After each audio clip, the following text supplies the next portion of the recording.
Welcome to tonight's journey, where we'll travel back to a time when life was anything but easy.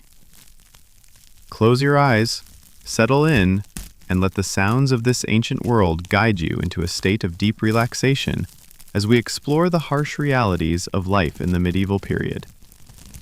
Imagine, for a moment, that you've woken up in the Middle Ages, surrounded by cobbled streets, towering castles, and markets brimming with merchants.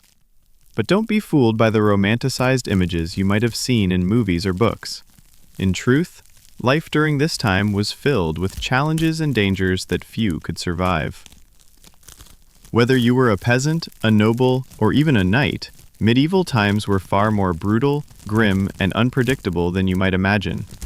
From the constant threat of war to the grueling work in fields or workshops, surviving even a single day was a test of both physical endurance and mental strength. So tonight, let's take a look at what life in the medieval world was really like, and why, honestly, you probably wouldn't last a day. I'm not here to scare you, but to offer you a fascinating glimpse into the struggles of the past. Let the quiet hum of history wash over you as we begin our journey into the harsh realities of medieval times. And as we dive deeper, I'd love to hear from you. Where are you listening from tonight? What time is it for you?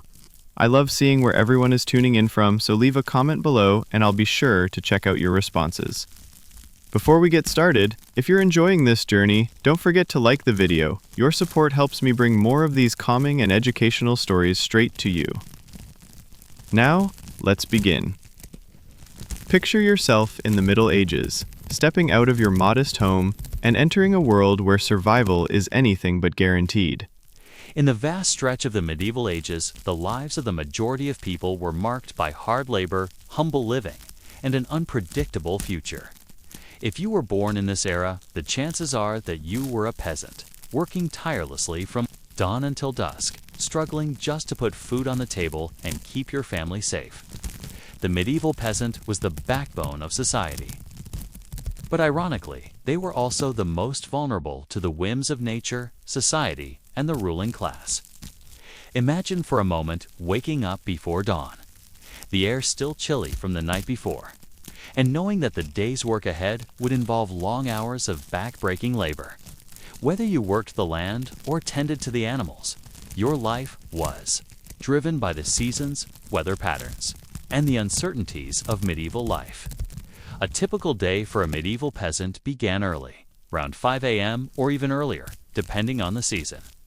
The first task would be to rise from the straw mattress, which was barely a step up from the earth's floor. You might live in a small one-room cottage shared with your family, livestock, and a hearth in the center for warmth and cooking.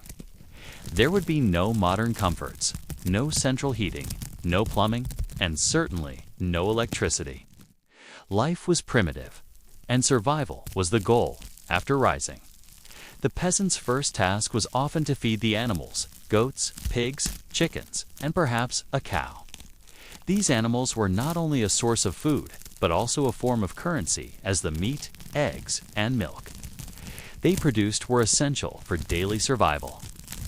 The animals were kept in a small barn or byres adjacent to the peasant's home, often alongside the family, as heating from the animals helped to warm the cramped living space. Once the animals were fed, it was time to head out to the fields. The work here was grueling, and it was often done under the watchful eye of a lord or his appointed overseer.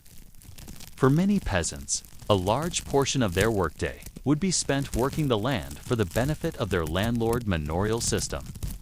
Meant that even if peasants worked their own small plots of land, they still had to give a portion of the harvest to the lord as rent. The tools available to them were rudimentary. A plow, usually drawn by an ox, was the primary tool for tilling. The soil? The harvest could only be done by hand using sickles and scythes. And the work was exhausting, often leading to muscle strain, blisters, and constant fatigue. The peasants' lives were tied directly to the seasons. In spring, they would plant the crops, wheat, barley, oats, and perhaps rye. By summer, the work involved tending to the crops, battling weeds, and worrying about the weather. Too much rain, and the crops could rot. too little, and they would wither in the sun. Autumn was the harvest season, where long hours in the fields paid off with food for the winter, but only if the harvest had been good. However, these cycles of hard work and labor were unpredictable. A bad harvest could lead to famine, and peasants were constantly at the mercy of nature. Frosts, droughts, and floods were common occurrences, and these could completely wipe out crops, leaving peasants without food and at risk of starvation. The winter months were particularly perilous. With poor harvests, many would rely on stored grains. But even those reserves were limited and could easily run out by the time the next harvest came. It was in these harsh conditions that the true brutality of medieval life was revealed. Famine was a constant threat. Medieval Europe had no reliable way to preserve food beyond drying and salting, and most peasants lived on a subsistence diet, which made them incredibly vulnerable to crop failures. During bad harvests, grain prices would skyrocket, and even the most modest families could find themselves starving. When famine hit, it was more than just an inconvenience. It could mean the death of entire villages. In the worst cases, people were forced to eat whatever they could find, sometimes resorting to eating tree bark, grass, or even leather. If the conditions were especially harsh, some peasants would turn to cannibalism, consuming whatever they could find to survive. In addition to famine, the peasants were constantly battling the effects of disease. The lack of proper sanitation, poor nutrition, and close living conditions created ideal breeding grounds for disease. The Black Death, which struck Europe in the 14th century, was just one of many deadly pandemics to sweep through the continent, decimating half the population. In some areas, the disease killed indiscriminately, but it hit the poor the hardest. Peasants had neither the resources nor the medical knowledge to protect themselves, while work and survival dominated the peasants' days. Their living conditions were equally harsh. The small one-room cottages were made of wattle and daub mud and straw mixed together and had a thatched roof. These homes were not only cramped but also poorly ventilated, leading to dampness and the constant threat of mold and rot. The hearth was the central feature of the home, providing warmth, light, and a means of cooking. However, it also meant that the inside of the cottage was filled with smoke, and often families had to contend with the suffocating air. The floors of these homes were often made of dirt, and beds were little more than a pile of straw covered with a rough blanket. The peasant family would often sleep together, sharing warmth in the cold months. Hygiene was another area where medieval peasants suffered. Bathing was rare, and most peasants had little to no access to clean water. The lack of sanitation led to the spread of disease, which, combined with poor nutrition, left peasants vulnerable to the ravages of the times. Despite the hardships, medieval peasants were resilient. They found comfort in community. Villages often relied on mutual cooperation for survival. When one family faced a hardship, others would share food, tools, and labor. The local church played a significant role in the lives of peasants, not just as a spiritual guide, but also as a provider of charity. The church could offer help during difficult times, though often this aid came with the expectation of devotion and obedience. In addition to the physical hardships of life, peasants were also constantly at the mercy of war. During the medieval ages, Europe was a continent ravaged by constant conflict, from local feuds to massive wars between kingdoms. Peasants were often caught in the crossfire. If your village was located near a border or a disputed region, you could find your home burned to the ground, your crops destroyed, and your family forced into servitude or slaughtered. The knights and soldiers who fought these wars were often considered the elite, and peasants were expected to serve them, either as foot soldiers or as laborers. The manorial system, where land was owned by lords and worked by peasants, meant that war could often lead to displacement. Raids were common, and peasants were often forced to abandon their homes and flee. When we think about the Middle Ages, We often romanticize the castles, the knights, and the royalty.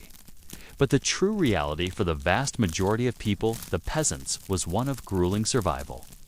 Every day was a struggle to survive, whether it was work, weather, or war that threatened your life. The Middle Ages were far from a time of chivalry and glory for the common folk. Instead, they were marked by endless labor, unpredictable threats, and a harsh existence that demanded everything from those who lived it. As we look back at the medieval peasant's life, it's easy to see why the world they lived in was one of brutality and struggle. It wasn't just about surviving. It was about trying to find meaning and hope in a world that offered little in the way of comfort or security. The medieval ages were defined by hardship, but they were also inextricably linked with religion, healthcare, and a deep sense of mortality. In this segment, we will uncover the role of religion in shaping every aspect of a medieval person's life, explore the harsh and often ineffective medical practices of the time, and delve into the impact of plagues, disease, and the short life expectancy that people faced. In a world where survival was never guaranteed, faith was a crucial lifeline. People turned to religion for answers to the mysteries of life and death. But while the church promised salvation, it also reinforced social structures that left many in the lower classes with little recourse for improving their lot. On top of that, medieval healthcare was rudimentary at best and could often cause more harm than good. Let's begin by exploring how religion shaped the medieval world, not just as a spiritual guide, but as a force that permeated every aspect of life in the medieval ages. Religion was not something that you could compartmentalize into just one part of life. Was the lens through which the medieval world was viewed, and for the peasant, it provided a framework for understanding suffering, death, and the hope for salvation.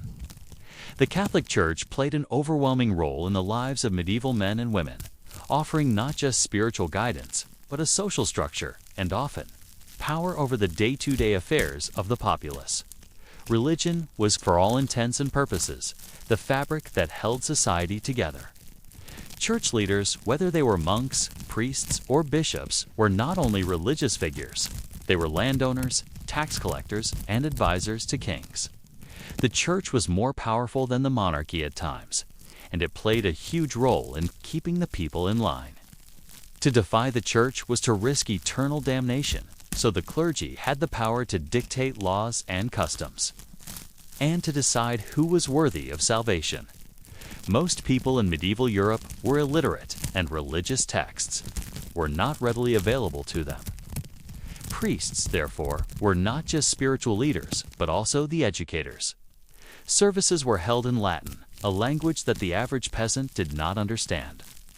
So, for the most part, they experienced religion not through scripture, but through rituals, feasts, and festivals. The church was often the only place of comfort for people facing hardship.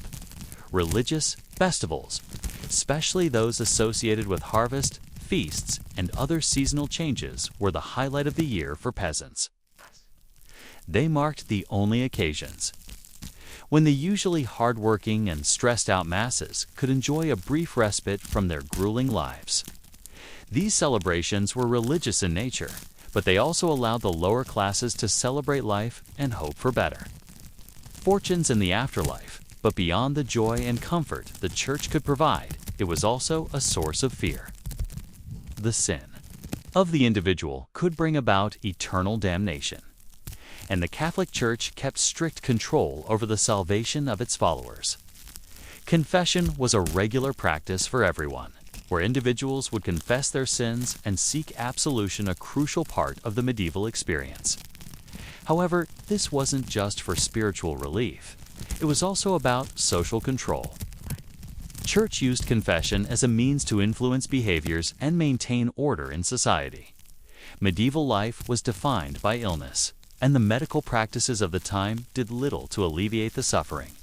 Without the advancements of modern science, medieval medicine relied heavily on superstition, herbal remedies, and the mystical powers of the time.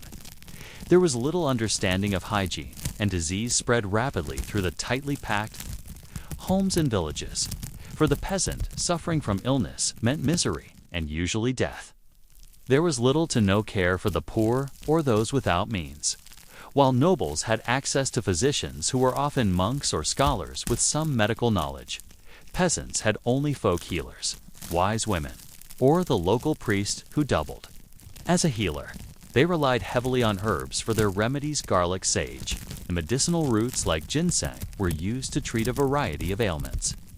However, these treatments were often ineffective or dangerous, especially when combined with practices like bloodletting and spiritual healing. The medieval concept of medicine was based on the idea of balancing the humor's blood: phlegm, black bile, and yellow bile. Doctors believed that illness was caused by an imbalance in these humors, and they used remedies to restore equilibrium. Bloodletting, a common treatment, was often used to treat everything from fevers to coughs. Physicians believed that draining a patient's blood would rid them of disease, but in reality, it's often led to further complications and death. Even simple things like dental care were virtually non-existent. Without access to proper hygiene, people's teeth rotted away, often causing excruciating pain. If you were lucky enough to live to adulthood, you likely had few teeth left by the time you reached your 30s, and those that remained might be blackened and decayed. One of the most significant and horrific events to strike Europe during the medieval ages was the Black Death, which arrived in 1347. The plague decimated the population, killing an estimated 1/3 to half of Europe's population. Within a few short years, the disease spread like wildfire through cities and towns, aided by poor sanitation, overcrowding, and the lack of any real understanding of how diseases spread. The symptoms of the plague were terrifying: high fever, chills, swollen lymph nodes, and black spots on the skin. Once infected, a person's fate was almost sealed, with death typically occurring within 3 to 7 days of contracting the disease. Medical knowledge at the time could do little to halt the plague, and doctors often wore beak-like masks filled with aromatic herbs, hoping to ward off the bad air they believed caused disease. The plague didn't just kill people completely upended society.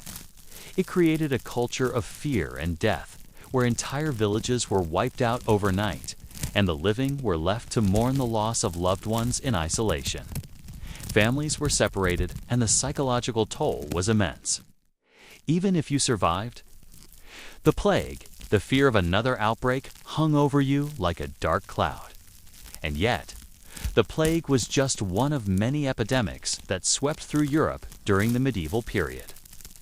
There were outbreaks of smallpox, leprosy, and even cholera that took a toll on the population. Each of these diseases caused widespread panic, and there was little that could be done to prevent or treat them. Medieval life was often marked by a short life expectancy. The average person in the Middle Ages could expect to live to around 35 years old, a figure heavily skewed by the fact that infant mortality rates were so high. Many children did not survive past the age of 5 due to disease, malnutrition, and the lack of proper medical care.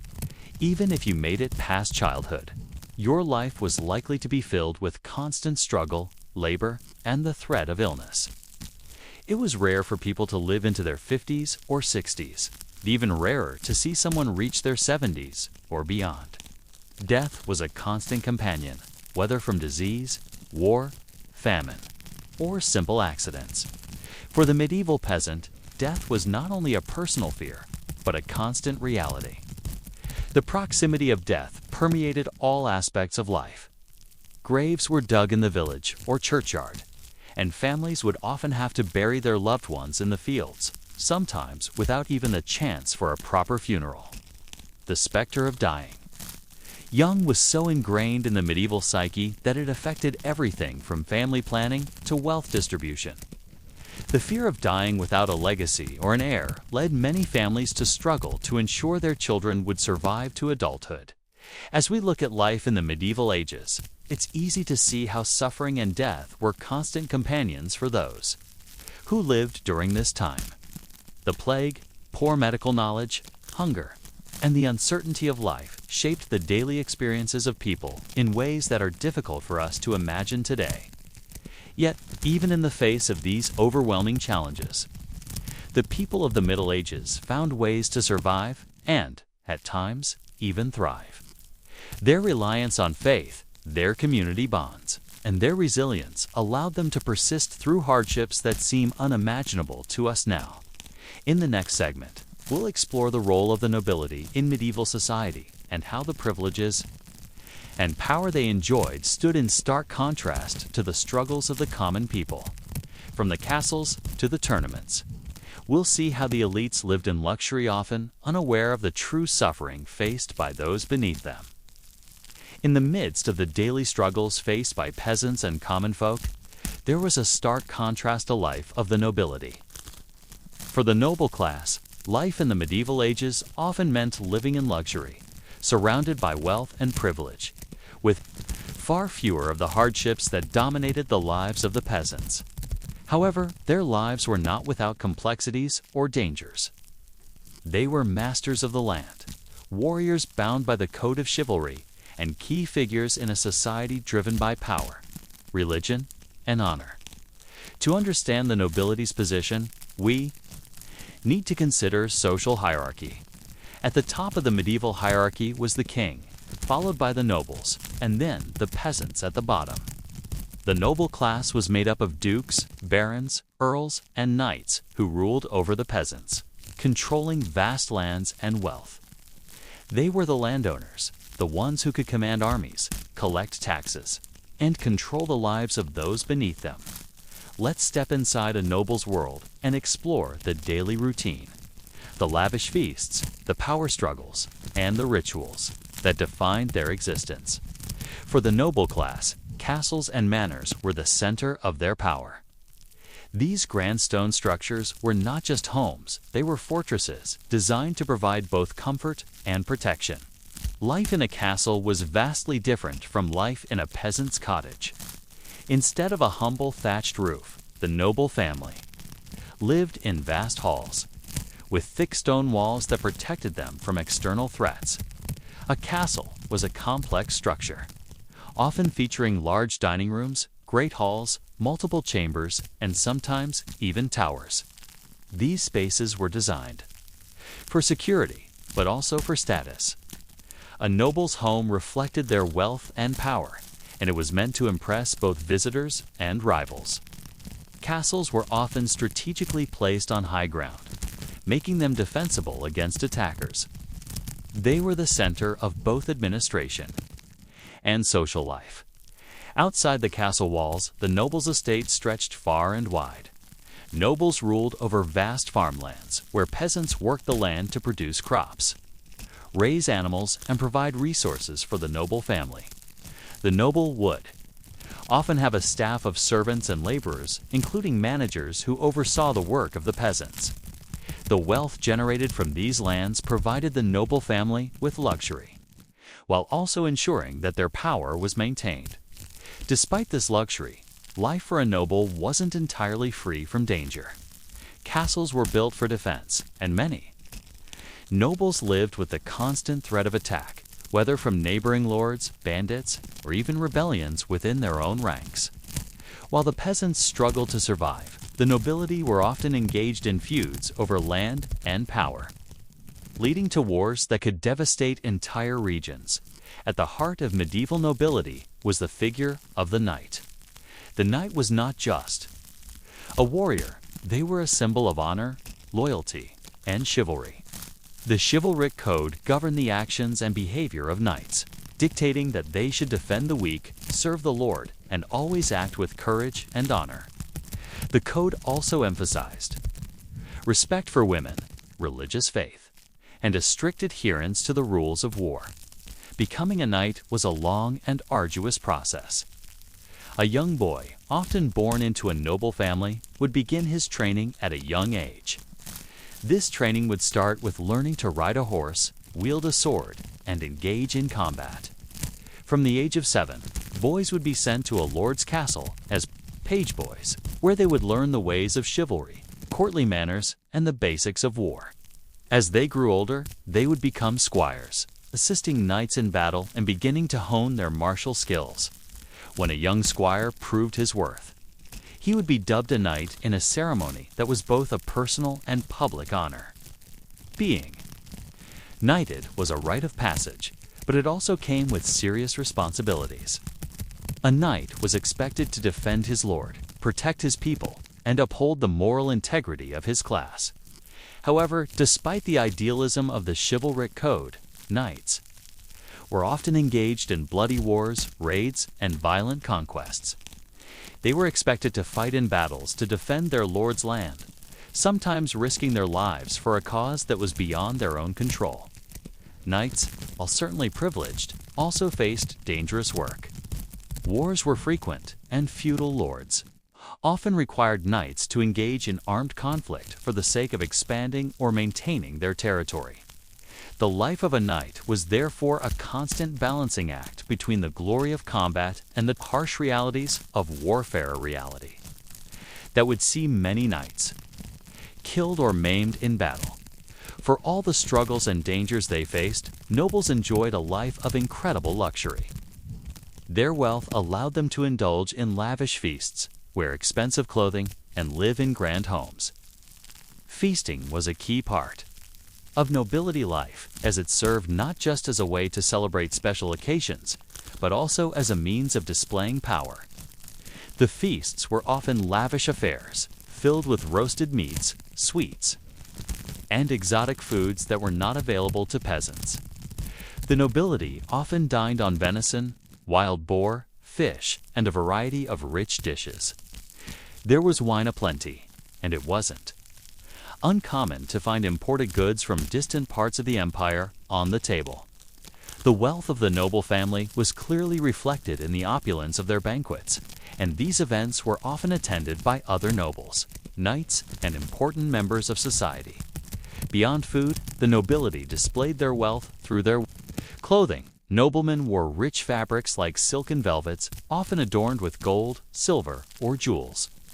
Women of noble rank wore extravagant dresses and accessories made from the finest materials. They would often display their status through elaborate jewelry and headdresses that set them apart from the common folk. Sound of soft chatter, the clink of wine glasses, the gentle laughter of guests, while the nobility lived in luxury. Their lives were not without competition. They were constantly vying for power, whether through marriage alliances, political maneuvering, or participation in tournaments. The struggle for dominance between noble families was often just as fierce as the battles fought in the fields. The knightly tournaments, jousting, and melee combat were popular events where knights and lords could prove their valor and strength. These tournaments were more than just games. They were an opportunity for nobles to showcase their skill, gain prestige, and even secure a marriage contract or land acquisition. While life was luxurious for the nobility, it was at the expense of the peasantry, who worked the land that sustained the aristocracy. The feudal system ensured that nobles maintained their wealth by exploiting the labor of the common people. Peasants were bound to the land, serving as serfs or villains who could not leave without permission from their lord. In return for their labor, peasants were given land to work for their own survival. However, the nobles took a large portion of the crops they grew. For peasants, the feudal system was essentially a life sentence, but for the nobility, it meant stability and the luxury that came with owning land and controlling labor. The peasants' work ensured that the noble's household was well stocked with food, goods, and resources, while the nobles had the leisure to engage in politics, leisure, and warfare. Though powerful, the nobility was not immune to struggles. They were also bound by their own social codes: marriage, land disputes, loyalty to the crown, and the complex system of feudal obligations that often resulted in wars between noble houses. The nobility of the medieval ages lived in a world of privilege and power. They enjoyed luxurious feasts, fine clothing, and comfortable living spaces. But even their lives were not without danger and complications. They were bound by complex social contracts and chivalric codes, and their wealth came at the expense of the labor of the peasants who worked their lands. Knights and nobles had to continually prove their worth in battle, whether in tournaments or warfare, and their power was often dependent on their ability to maintain loyalty among their peers. In the next segment, we'll explore the role of Swaj. We'll explore the role of religion more deeply and look at how the church influenced the nobility's life, their decisions, and the spiritual life of the medieval world. So we'll also delve into warfare, religious conflict, and the Crusades, which shaped the medieval ages in ways that forever altered history. In the medieval ages, conflict was a constant presence. It wasn't just about local feuds or skirmishes over land, it was about the very identity of Europe. Whether it was religious wars, the relentless pursuit of territorial expansion, or the challenges to the authority of the church, warfare shaped everything from the way nobles lived to the way peasants struggled to survive. The tension between the church and the monarchy, the rise of the knights, and the Crusades are all intertwined, forming the complex and sometimes brutal narrative of medieval life. The Crusades, in particular, stand as one of the most transformative periods in the history of the Middle Ages, as both a religious and military endeavor that captured the imaginations they beloved thousands. The church used war as a means of asserting its dominance, while kings and nobles saw it as a way to prove their valor and expand their power. The effects of these wars resonated throughout society, touching peasants, merchants, and nobles alike, leaving a deep imprint on culture, religion, and politics. Medieval warfare was intrinsically linked to the feudal system. Knights and noblemen were the warriors of their time, and they fought under the banner of their lord or king. The feudal military structure was built upon the exchange of land and loyalty. Lord would grant land to a vassal, a knight or lesser noble, in exchange for military service. In this way, warfare became a way for the nobles to maintain their power, grow their wealth, and secure their lands. The knighthood was one of the most prestigious roles in medieval society. Knights were bound by a chivalric code that demanded they be brave, honorable, and loyal to their lord. Their primary role was to defend the lord's lands and interests. But knights also participated in battles and wars for personal gain and prestige. Becoming a knight was a long process, often starting at a young age. A noble boy would typically serve as a page at the age of 7, learning the etiquette of court life, horse riding, and the basics of combat. By the time he reached adolescence, he would become a squire, attending to the needs of his knightly mentor, learning how to fight, and preparing for the day he would be dubbed a knight in a formal ceremony. The role of the knight was noble, but also brutal. Knights were trained to fight with a range of weapons: swords, spears, lances, and later, crossbows. The knight's armor, a heavy metal suit that provided protection, was a symbol of their wealth and status. But it also made the physical toll of battle even harder. Knights often spent weeks, if not months, away from home on campaigns, during which time they faced the harshest conditions of medieval warfare. The Crusades were a series of religious wars, initiated by the Catholic Church to reclaim Jerusalem and the Holy Land from Muslim rule. Beginning in 1096 CE with the First Crusade, these wars were more than just military campaigns, they were also spiritual journeys, with the promise of eternal salvation for those who participated. The idea that killing in the name of God led to forgiveness of sins was a powerful motivator, especially for peasants and knights who saw the Crusades as a way to gain both spiritual and earthly rewards. The Pope played a significant role in the Crusades. It was Pope Urban II who called for the First Crusade in 1095, encouraging Christians to take up arms to free the Holy Land. He promised that those who participated in the crusade would receive a promise of forgiveness for sins and a guaranteed place in heaven. The First Crusade was a brutal and chaotic campaign. Armies of knights, peasants, and mercenaries marched across Europe to the Middle East, often under harsh conditions. Thousands of men died from disease, hunger, or injury before even reaching their destination. The goal was to capture Jerusalem, a city that was sacred to Christians, Jews, and Muslims alike. By 1099, the Crusaders succeeded in taking Jerusalem. But it came at a cost. The city was captured through a violent assault, with the Crusaders killing many of the inhabitants and desecrating holy sites. But the Crusades did not stop with the First Crusade.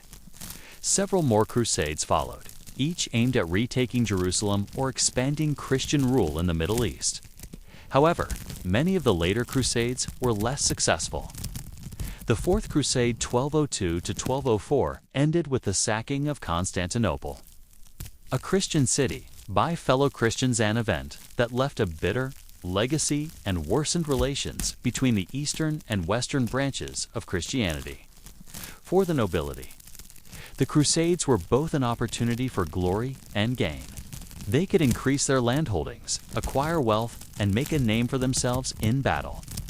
For the common people, the Crusades were often seen as a chance for escape from the drudgery of life on the manor, even if they were largely unprepared for the harsh realities of warfare.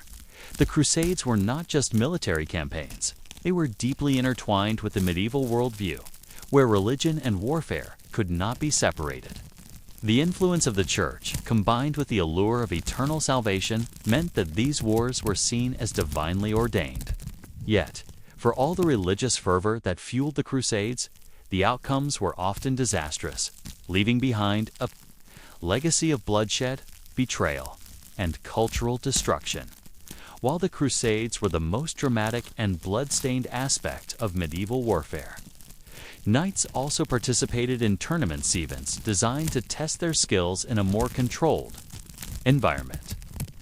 These tournaments, which began as mock battles and evolved into more structured events, were a form of entertainment as well as a way to display military prowess.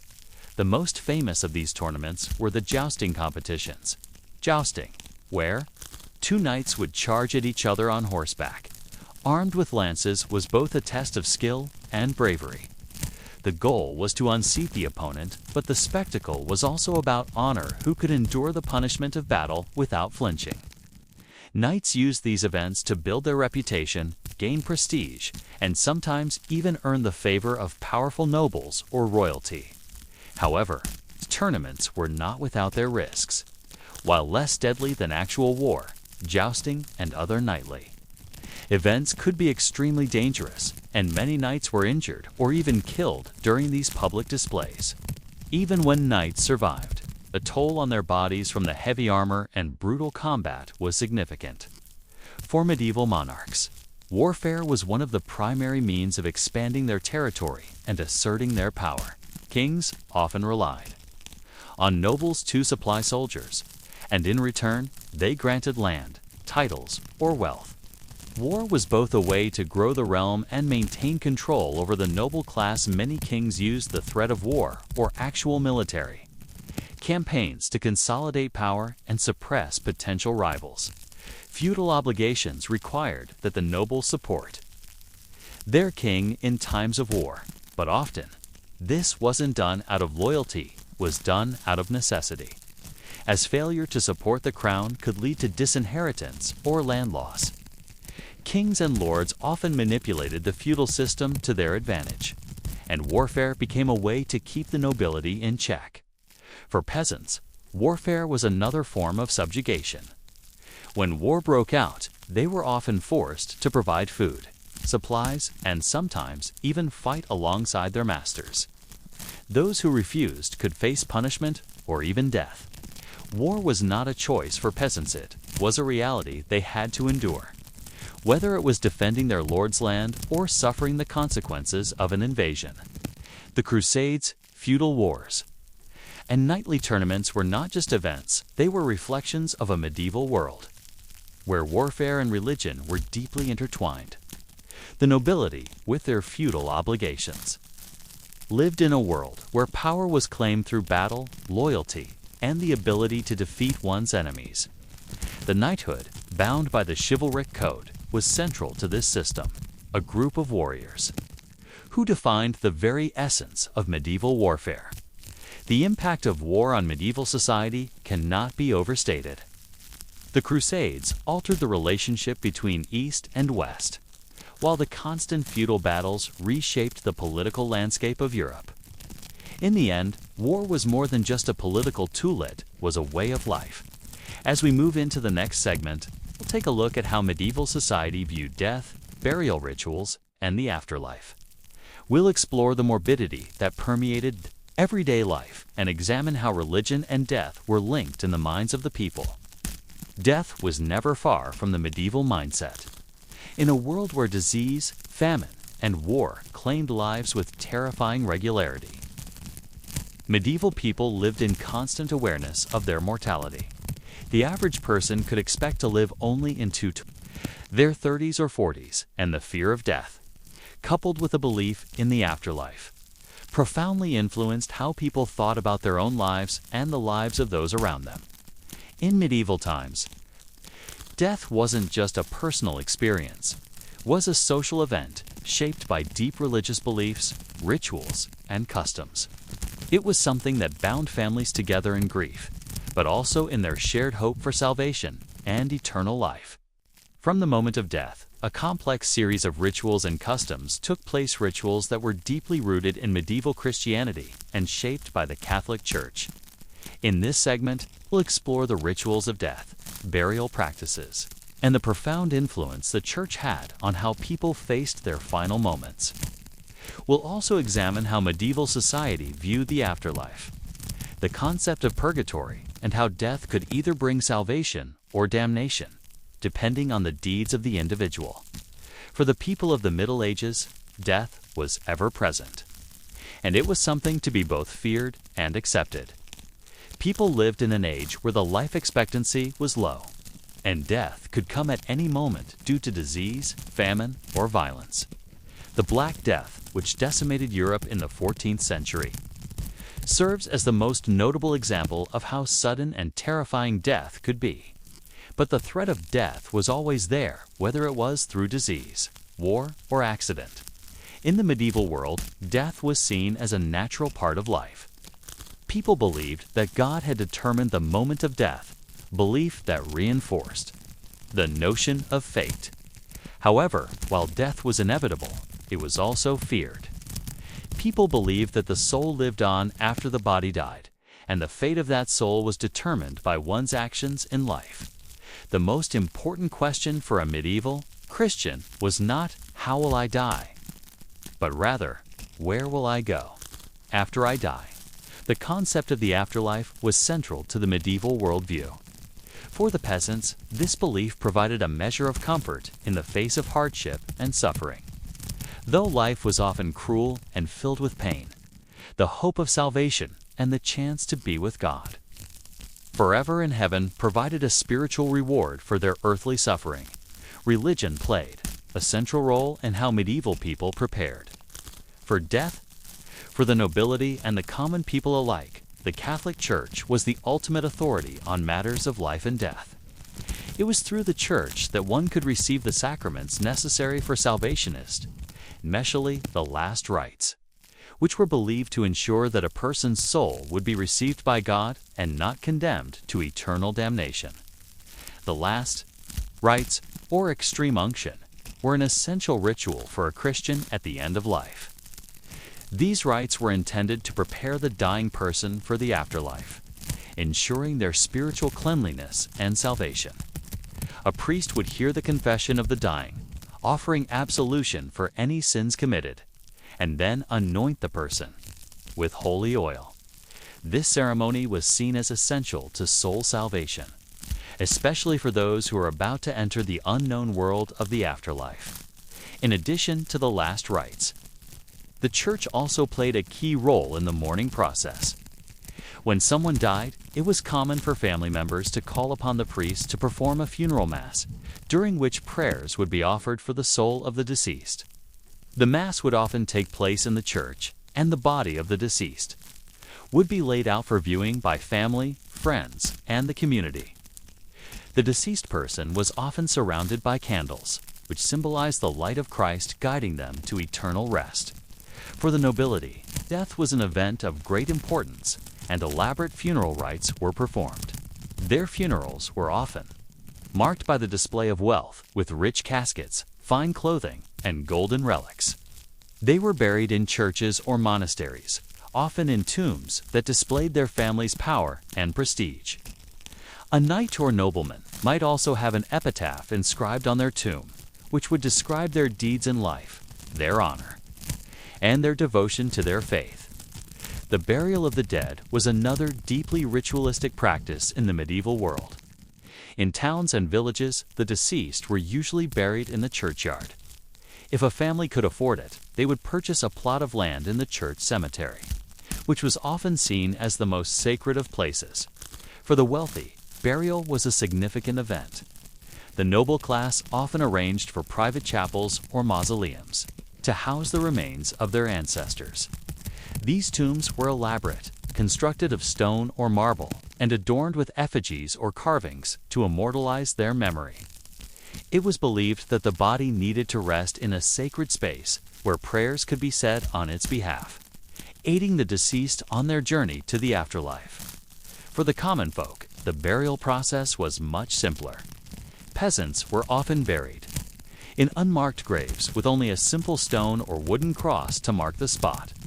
However, regardless of status, death was universally seen as an important moment for the community, as it served as a reminder of mortality and the inevitable passage of time. In some cases, the body would not be buried immediately, but would be placed in a mortuary or a family chapel for a period of mourning. The body might be embalmed or prepared for viewing, though this was much more common among the rich. The practice of embalming was still rudimentary, but it allowed the community to witness the deceased before burial. The medieval world also practiced exhumation in some cases, especially in royal or important funerals. Sometimes the body of a saint or holy figure would be exhumed to be reburied in a more honored location, and relics from these exhumed bodies were often kept for worship. These relics became powerful symbols of religious devotion, and their preservation was seen as a way to connect with the divine. The medieval understanding of the afterlife was complex, with three primary destinations for the soul: heaven, hell, and purgatory. Heaven was the ultimate goal for a medieval Christian. It was a place of eternal peace and union with God, a reward for a life of faith, good deeds, and adherence to the teachings of the Church. The idea of heaven offered great hope to people suffering in the material world, giving them comfort in the belief that their suffering would be rewarded with eternal peace. Hell, on the other hand, was the eternal destination for those who had lived sinful lives. The medieval conception of hell was a terrifying place of punishment and suffering, where the damned would endure eternal torment. Demons and devils were believed to torment the souls of the damned, and many medieval artists depicted hell in graphic detail in their religious artwork, which was designed to instill fear into the minds of the faithful. It was a place that no one wanted to end up, and the Church used the threat of hell as a powerful motivator for good behavior. Purgatory was the most complex and often misunderstood concept. It was believed to be a temporary state where souls that were not pure enough for heaven, but also not evil enough for hell, would be purified through suffering. The Catholic Church taught that prayers, indulgences, and good deeds by the living could help those in purgatory to move toward heaven. This belief in purgatory became central to the Church's role in death and salvation.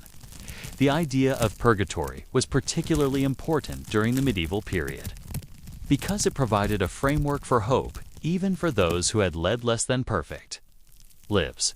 It was believed that through the prayers of the living, the dead could be freed from purgatory, making it one of the central aspects of medieval death rituals. The Catholic Church had a tremendous influence over the process of death. It not only dictated the rituals surrounding death, but it also held the keys to the afterlife. The Church controlled the sacraments, including the last rites, and its priests were the only individuals who could intercede on behalf of the deceased. The Church also held power over the burial process. It could determine whether someone was worthy of a Christian burial or whether they should be denied the rights of death. In some cases, people who were excommunicated or who had committed grave sins might be denied a proper Christian burial, and their bodies would be discarded or buried. Outside the holy grounds of the churchyard, this control over death gave the church tremendous authority. It was a spiritual and temporal force in medieval society, and its power was based on the belief that it could shape the eternal fate of every person in the medieval ages. Death was a constant presence, shaping the way people lived, thought, and prayed. The afterlife was the ultimate goal, and the rituals and beliefs surrounding death provided both comfort and fear to those who faced the inevitable. From the last rites and the funeral mass to the idea of purgatory and the salvation of the soul, death was something that medieval Christians lived with daily, in a world where every action had eternal consequences. In the next segment, we'll look at how medieval society viewed education, learning, and knowledge, and how this worldview influenced the development of universities, the clergy, and the preservation of ancient texts. Stay tuned as we continue to explore the complexity of life and death in the medieval ages. In the medieval ages, knowledge and learning were not readily available to the masses. While the Roman Empire had once thrived on intellectual and artistic advancement, the early Middle Ages saw a regression in many areas of learning.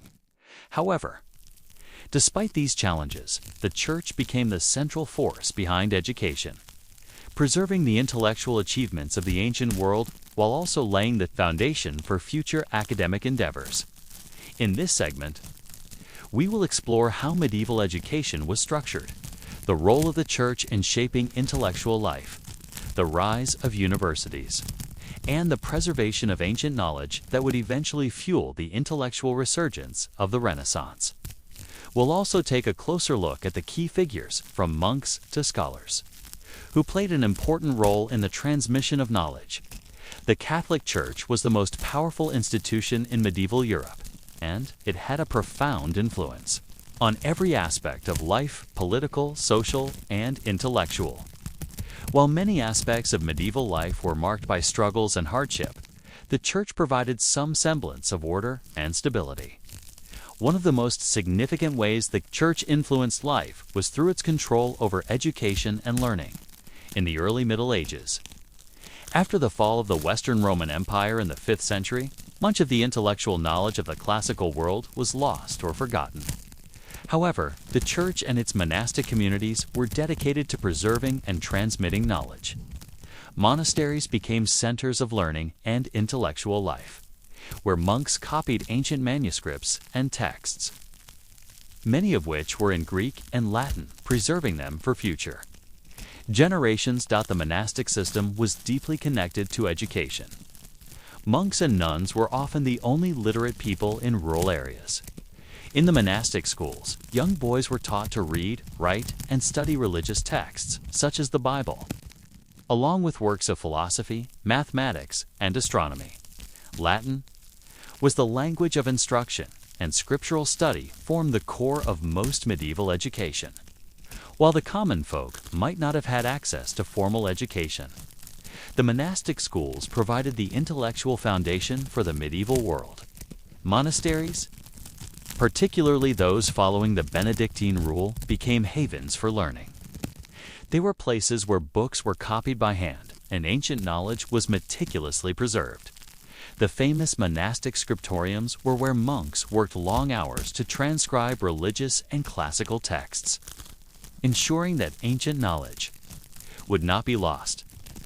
The work done by these monks was critical in maintaining the intellectual traditions of the Greeks and Romans, such as the works of Aristotle, Plato, Cicero, and Virgil, which would eventually be rediscovered and revitalized during the Renaissance. While the Church was primarily focused on religious education, the intellectual life of the medieval world began to expand beyond just the theological. The 12th century saw the rise of the first universities in Europe, which played a crucial role in the development of intellectual thought and academic scholarship. the first universities emerged in cities like Bologna, Paris, and Oxford, primarily as centers for studying theology, law, and medicine. These universities were often affiliated with the church, but they offered a more secular education that went beyond just religious instruction. Bologna, for example, became the center for the study of Roman law.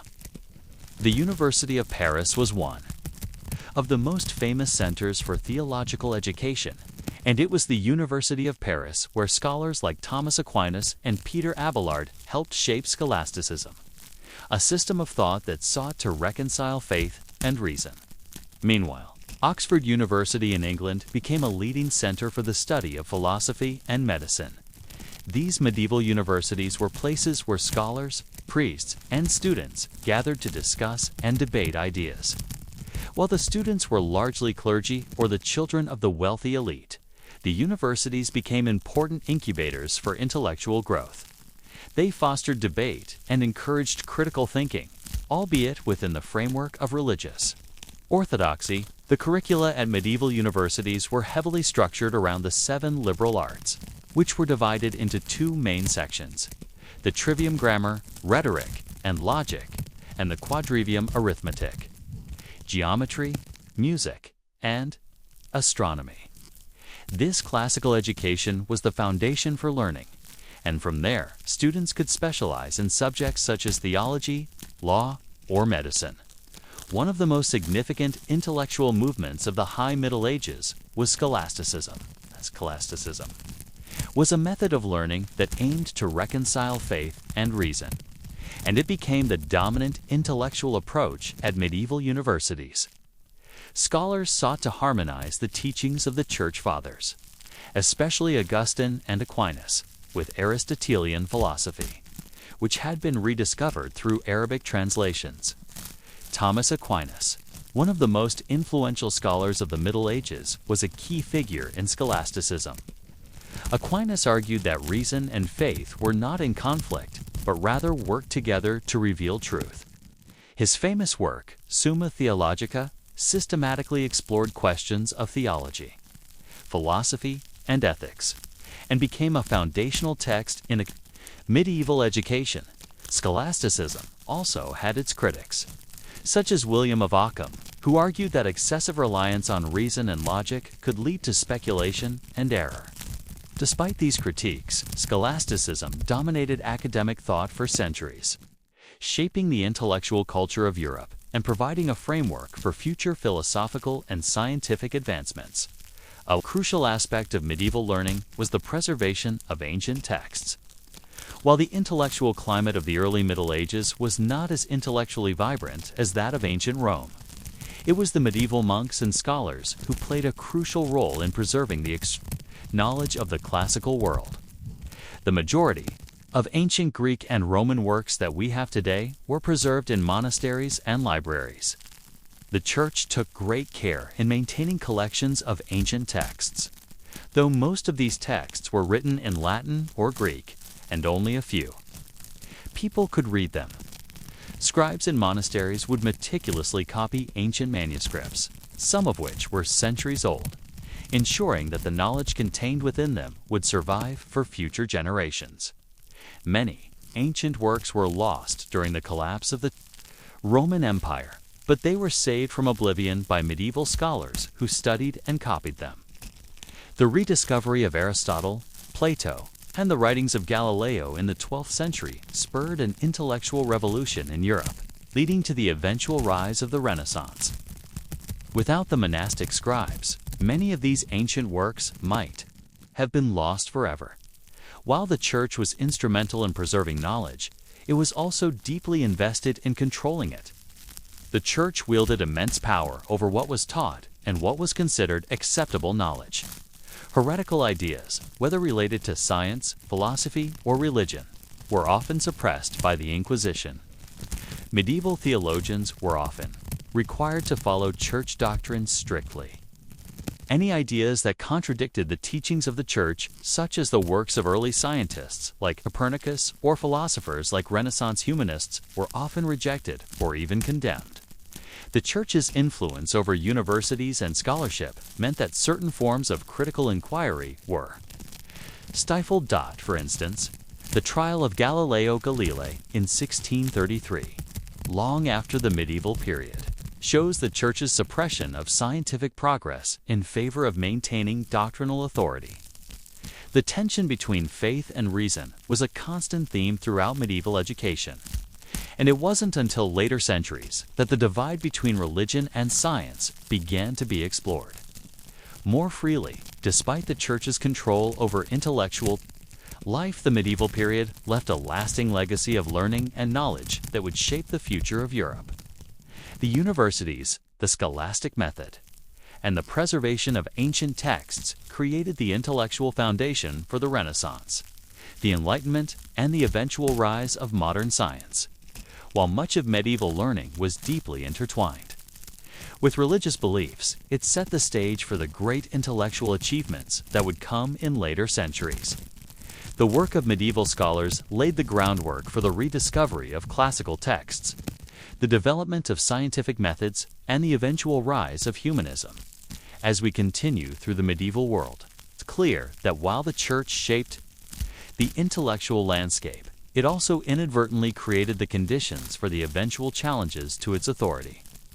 The Renaissance would eventually see the rise of individualism, the questioning of traditional authority, and the flourishing of arts and sciences, all of which were born out of the intellectual foundations laid by medieval learning. Medieval education was a complex mix of religious devotion, intellectual curiosity, and limited access to knowledge. The Church played an essential role in both preserving and controlling knowledge, but it also laid the groundwork for the intellectual and scientific advancements of the Renaissance. The monasteries and universities became centers of learning. And despite the many challenges of medieval life, the pursuit of knowledge never stopped. In the next segment, we'll explore the arts of the medieval ages, examining literature, architecture, and the cultural achievements of the time. The medieval ages are often described as a period of darkness, overshadowed by war, plague, and feudal systems. But to see the period through the lens of the arts and culture reveals a world that was rich in expression, creativity, and a striving for beauty and meaning amidst the harsh realities of life. In this segment, we'll journey through the Gothic cathedrals, examine the birth of medieval literature, explore the intricate arts of the time, and discover how learning and creativity were deeply intertwined.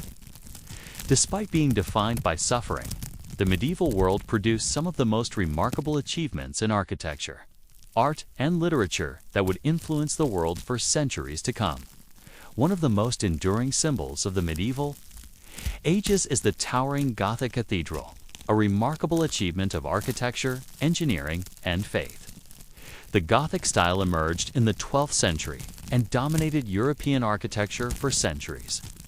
It was a style designed not just to serve as a house of worship, but as a visual manifestation of the power and majesty of God. These monumental structures were not just places of religious ritual, but also a symbol of spiritual aspirations. The Gothic cathedral was an architectural feat. Pointed arches, ribbed vaults, and flying buttresses allowed for much larger windows, which were often filled with stained glass.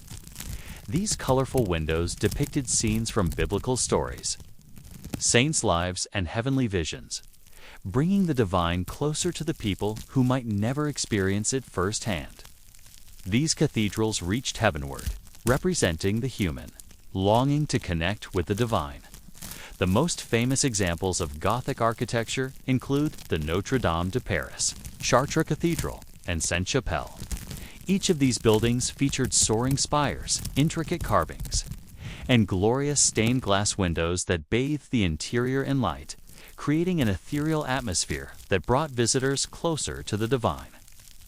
The construction of these buildings could take decades or even centuries, reflecting the medieval belief that the church was worth any sacrifice, and that the structure of a cathedral should reflect the eternal nature of God. These cathedrals were more than just places of worship. They were focal points of medieval life, The daily rhythm of medieval society revolved around the church, and the Gothic cathedral served as a central gathering place for both the spiritual and the social lives of the community. The cathedral was not just a building, it was the heart of the town, a center of education, and a symbol of divine power. The literary achievements of the medieval world were not as vast as those of the ancient Greeks or Romans, but the Middle Ages produced a treasure trove of epic poems, religious texts, and allegorical stories that shaped Western culture for centuries.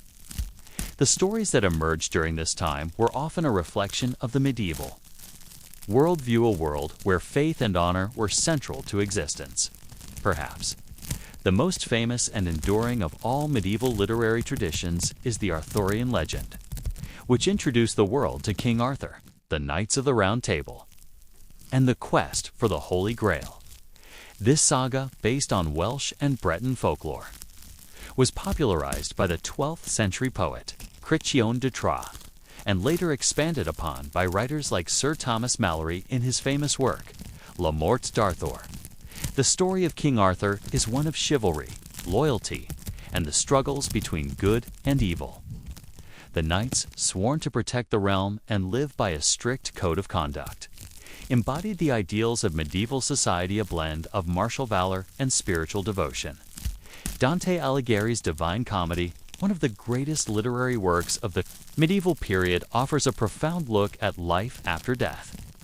Written in the early 14th century, Dante's journey through hell, purgatory, and heaven provided medieval Christians with a powerful allegory of the soul's journey toward God. The Inferno. The first part of the Divine Comedy is filled with vivid imagery and scenes of divine justice, and it remains one of the most studied works of medieval literature in England. Geoffrey Chaucer's Canterbury Tales painted a picture of medieval society through the voices of a diverse group of pilgrims, traveling to the shrine of Thomas Becket. This work is a rich exploration of the variety and complexity of medieval life, filled with humor, moral lessons, and sharp social commentary. Chaucer's characters represent a wide range of social classes, and his tales reveal much about medieval attitudes toward religion, marriage, work, and class structures, in addition to architectural grandeur and literary achievement. Medieval culture was marked by its artistic devotion to the written word. Before the advent of the printing press, books were incredibly rare and valuable. They were painstakingly copied by hand, often by monks in monastic scriptoria. But these books were not just functional, they were works of art. Illuminated manuscripts are one of the most beautiful expressions of medieval craftsmanship. The term illuminated manuscript refers to books that were decorated with intricate illustrations, decorative borders, and gold leaf to enhance the text. These manuscripts often depicted biblical stories, saints' lives, or the life of Christ, with scenes painted in rich colors and gilded accents. The Book of Kells, an illuminated manuscript created by Irish monks around the 9th century, is one of the most famous examples of this artistry. The work is a stunning fusion of Christian iconography and Celtic designs, featuring ornate interlace patterns and vibrant colors that remain breathtaking to this day. For the common folk, these books were beyond reach, but for the elite and clergy, illuminated manuscripts represented not only knowledge but also status and piety.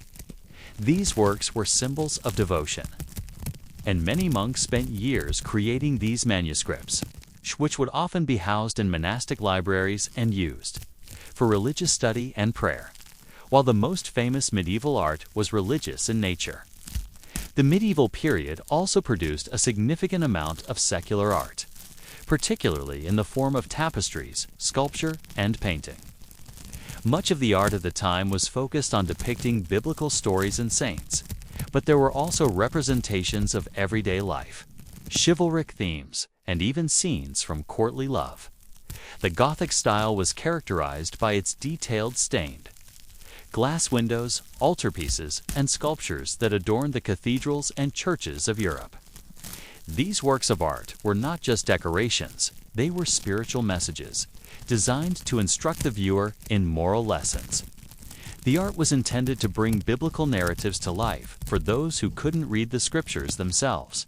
One of the most famous examples of Gothic art is the stained glass windows of Chartres Cathedral. These windows depict scenes from Genesis, the life of Christ, and the Last Judgment, all rendered in vibrant colors. The windows not only enhance the beauty of the cathedral, but also serve to educate and inspire the faithful. Music was another essential part of medieval culture. The church had a profound influence on the development of medieval music, especially Gregorian chant, which was the official music of the Catholic Church. Gregorian chant was a form of plancanta single melodic line with no harmony that was used in liturgical services. The chants were sung in Latin, and their purpose was to facilitate prayer and create a sense of the divine presence in the worship service. As the medieval period progressed, polyphonic music with multiple independent voices began to emerge, especially during the Renaissance. But the foundation of medieval music lay in the religious practices of the time. And it was through these sacred rituals that music found its greatest expression. Secular music also flourished during the medieval period, particularly in the courts of the nobility. Minstrels and troubadours performed songs about chivalry, romantic love, and adventure. These songs told tales of knights and their deeds, often extolling their virtues and honor. The lay traditions of music were closely tied to the ideals of courtly love, which celebrated the idealized love between a knight and his lady. Despite the difficulties of the medieval ages, it was a period of profound cultural expression. The Gothic cathedrals, the illuminated manuscripts, the epic poetry of Chaucer and Dante, and the rise of medieval universities represent the intellectual and artistic achievements of a society that was trying to find meaning in a tumultuous world. Even in the darkest periods of plague, war, and poverty, the medieval world produced some of the most iconic and enduring works of art and thought. In the next segment, we'll explore how the medieval period laid the groundwork for the Renaissance, setting the stage for the intellectual and cultural rebirth that would change the course of history. From the rediscovery of ancient texts to the development of humanism, we'll see how the Middle Ages led directly to the explosion of creativity and knowledge that defined the Renaissance. The medieval ages were not just defined by feudal structures, wars, and religion. While it may seem that agrarian societies were the heart of medieval life, the economic landscape of the period was far more complex. As medieval Europe evolved, the economy began to transition from the strictly feudal system to a more market-based society, driven by the expansion of trade, the growth of towns, and the emergence of new economic ideas, while the church and feudal lords were key players. In medieval society, the rise of the merchant class, guilds, and the development of money itself had a profound impact on how people lived and worked. This economic revolution reshaped medieval Europe, laying the groundwork for future urbanization and the commercial revolution of the Renaissance. In this segment, we'll explore how the medieval economy began to grow, how towns and markets began to emerge as important centers of commerce, and how the guild system and early banking began to take shape. We'll also look at the role of trade routes and international commerce, the growth of money economies, and the gradual shift away from the strictly agrarian model that had dominated Europe for centuries. In the early Middle Ages, the economy was predominantly agrarian, focused on subsistence farming. The feudal system structured life around land and labor, with peasants working the land and producing just enough for survival. However, by the 11th century, the rise of a new clasta. Merchants began to change the dynamics of medieval life. The growth of markets, trade fairs, and towns began to slowly shift the focus from the self-sufficiency of the manor to a market economy that involved exchange and bospialization. The medieval period saw the growth of towns and cities most often in areas where trade routes crossed or where the Catholic Church established cathedrals and other religious institutions. The development of urban centers led to the creation of local markets that were typically held weekly or at regular intervals. These markets were places where peasants could bring their produce, craftsmen could sell their goods, and merchants could exchange luxury items such as spices, silks, and jewels. As the towns grew, so did their importance as centers of commerce. Towns provided a place for artisans and craftsmen to work and sell their goods, and they became vital hubs for the exchange of agricultural products and raw materials. Many towns grew around churches or monasteries, which were not just places of worship, but also large landowners, who helped drive local economies. The growing importance of towns led to the rise of the merchant, a group of people who traded. Goods lent money and played a crucial role in shaping the economic landscape. These merchants formed trade networks that spanned Europe and beyond, connecting towns across vast distances. The Flemish merchants, for instance, were known for their trade in wool, while the Venetian merchants were at the heart of Mediterranean commerce, dealing in spices, cloth, and precious metals.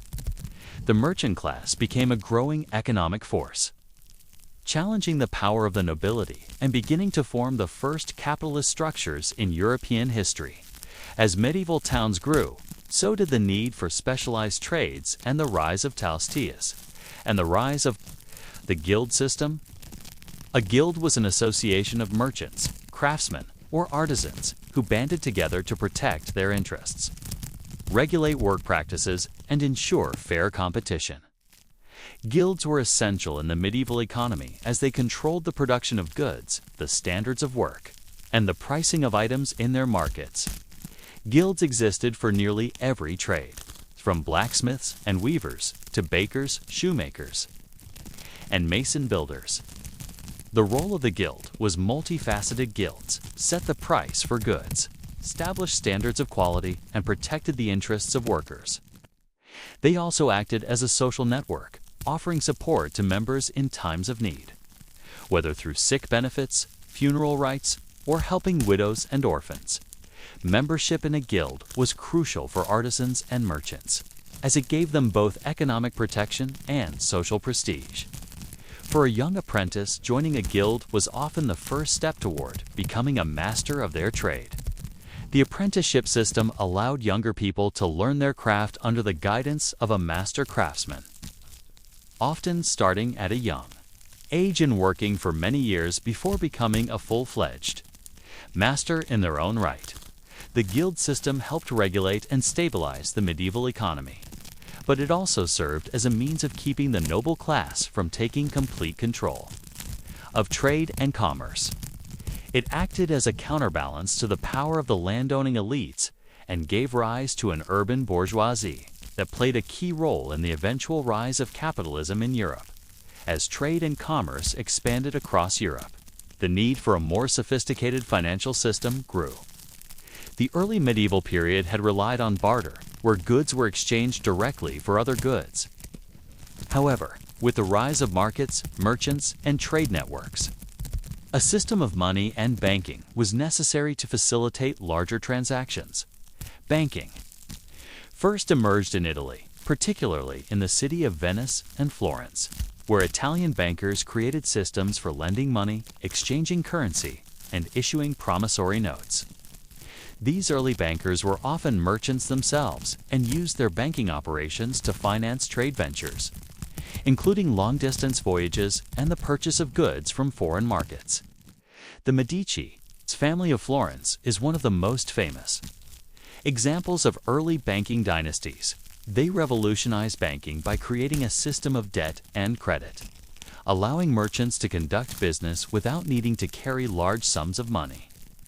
The Medici Bank also helped fund the Renaissance, supporting artists like Michelangelo, Leonardo da Vinci, and Donatello.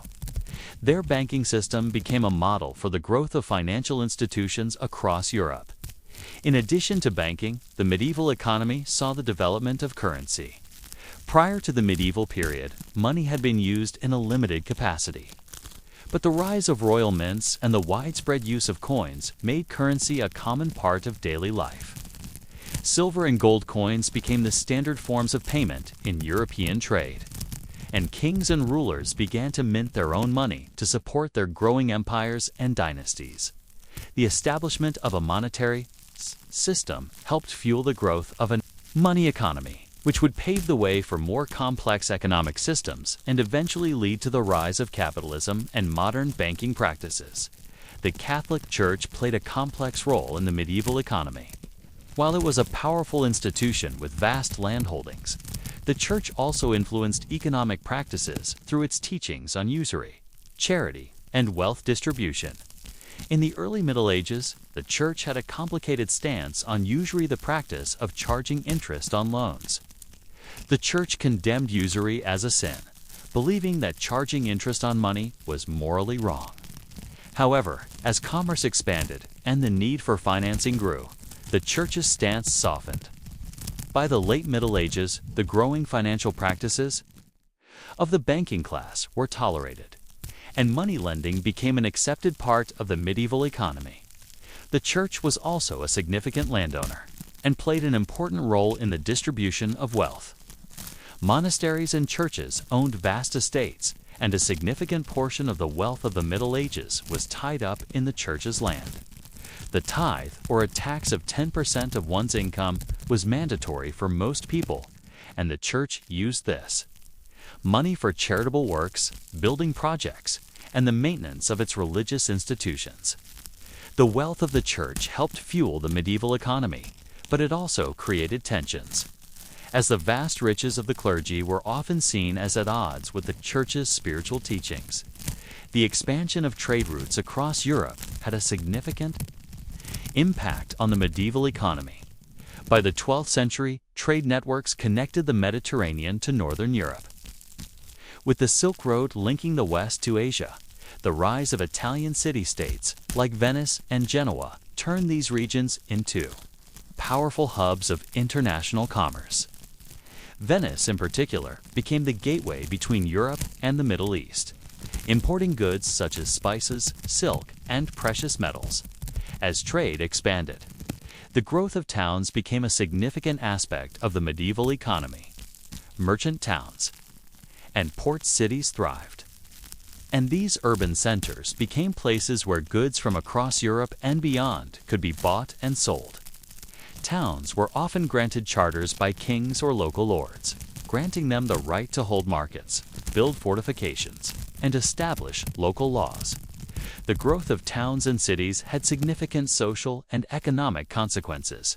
As urban centers grew, they became places of immigration and economic opportunity. The rise of guilds, trade, and the increasing availability of luxury goods led to the creation of a new urban bourgeoisie. These townspeople were merchants, craftsmen, and traders who played an essential role in the transition from feudal economies. Two more capitalist models. The medieval economy was defined by feudalism, but as trade expanded, new forms of commerce began to emerge. The rise of towns, the growth of market economies, and the development of banking systems gradually transitioned Europe from an agrarian society to one where money, trade, and specialization were key drivers of prosperity. Through guilds, merchants, and banks, the groundwork was laid for the Renaissance and the rise of capitalism. The medieval period, often thought of as backward or stagnant, was actually a time of profound economic change, with innovations in commerce, currency, and banking that would influence Europe for centuries. Medieval society was one of the most structured and hierarchical systems in history. It was a world divided by class, birthright, and the overarching influence of religion. The feudal system, where land was exchanged for loyalty and military service, formed the foundation of medieval social structures, and the lives of those living in medieval Europe were dictated by their position in this system. In many ways, a person's birth determined their entire future, who they could marry, what opportunities they would have, and even how they would die at the top of the hierarchy. We find the nobility and the clergy, powerful groups that wielded the authority to control land, influence people, and dominate the social and political landscape of the time. Beneath them were the peasants, the laboring class, who worked the land for the benefit of their lords with little hope of rising beyond their station. At the very bottom of this hierarchy were the serfs, bound to the land they worked, and often living lives of misery and hardship. In this segment, we will break down each tier of medieval society, exploring the lives, privileges, and struggles of each class. We'll examine how the feudal system maintained this hierarchy and how religion and tradition reinforced these rigid divisions. Along the way, we'll also look at how war, education, and even economic changes affected the ability of people to move up or fall down the social ladder. At the pinnacle of medieval society stood the nobility, those who held titles, land, and power. They were the landowners, the warriors, and the rulers of the realm. The feudal system, which formed the foundation of medieval Europe, was based on the exchange of land for loyalty and service. Lords granted land or fiefs to vassals in return for their military support, loyalty, and service. This made the noble class the most privileged group in medieval society.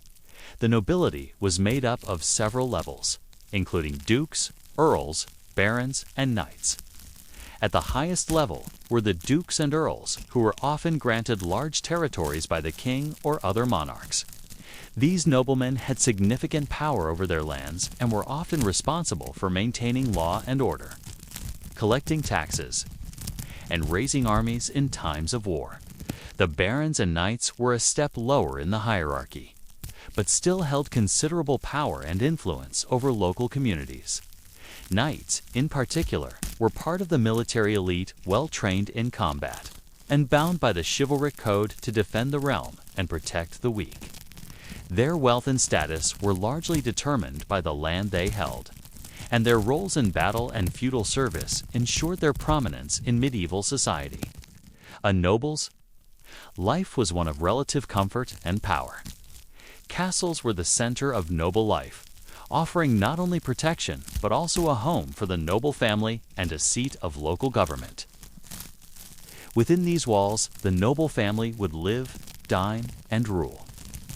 Feasts and banquets were common, and entertainment included everything from minstrels and troubadours to jousting and hunting expeditions.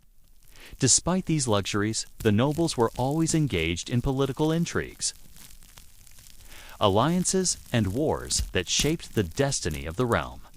However, nobles weren't just warriors. They also had a responsibility to the land they controlled and the people who worked it.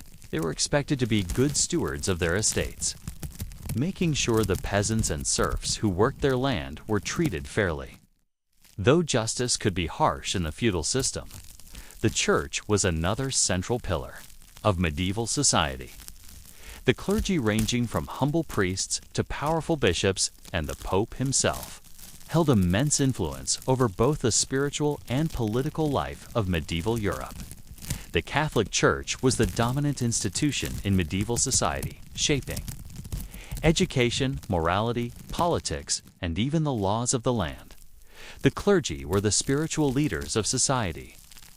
They were the ones who administered the sacraments, like baptism, marriage, and last rites, and helped guide the souls of the living and the dead. In addition to their spiritual duties, the clergy also played significant roles in education. Most of the early schools were attached to monasteries and cathedrals, and the priests were among the few who were literate and could read and write. Monks lived in monasteries and focused on religious duties such as prayer, work, and copying ancient texts. They were often the intellectuals of the time, studying theology, philosophy, and the works of ancient scholars. Their quiet lives of contemplation stood in stark contrast to the sometimes chaotic and violent lives of the nobility and peasants. But they were crucial to the preservation of knowledge and learning during the Middle Ages. At the highest levels of the church were the bishops and the Pope, who held both spiritual and political authority. The Pope in Rome was considered the spiritual leader of all Christians, wielding tremendous influence over kings and nobles.